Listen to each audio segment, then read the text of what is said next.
Luggage check in করে সদ্য open হওয়া এই উড়ান যাত্রী ক্যাফেতে একদম ইন্ডিগোর বি কাউন্টারের সামনে এসে হাজির হলাম। এটার একটা ডিটেল ভিডিও আপনাদের দিয়েছি, সেখান থেকে আপনারা প্রাইসের লিস্ট সব কিছু পেয়ে যাবেন, কি কি পাওয়া যায়।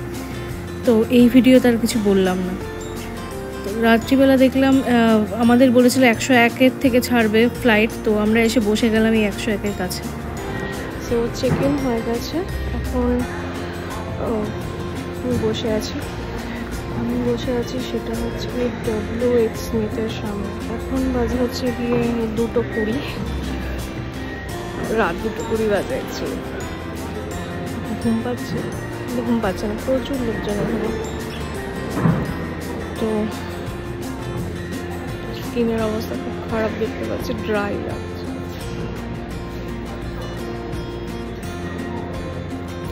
ঠান্ডা খুব একটা নেই, আমার বেশ গরমই লাগছে। এখন 3টে বাজে, একটা ফ্লাইট এসে দেখলাম দাঁড়ালো, তো আমি উঠে ছবি তুলতে চলে আসলাম। এখন 4:50 বাজে, বাস ভর্তি করে আমাদের জার্নি শুরু করলো টুয়ার্ডস ফ্লাইটের দিকে।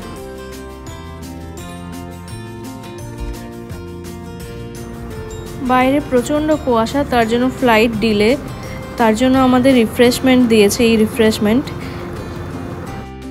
ফ্লাইটের টাইম ছিল সকাল 5:30, কিন্তু এখন বাজে 10:30। তো এতক্ষণ আমাদের ফ্লাইটে বসিয়ে রেখেছিল, আর এই 5.5 ঘন্টা ধরে বসে আছি। কথায় বলে জার্নি করলে অনেক কিছু শেখে। এইবারের জার্নি থেকে এটাই শিখেছি যে শীতকালের ফ্লাইটে ভোরবেলার কাটতে নেই টিকিট। আর নেক্সট হচ্ছে কি, যদি টিকিট কাটা হয় তাহলে সাথে অবশ্যই কিছু রাখা উচিত, খাবার জিনিসপত্র।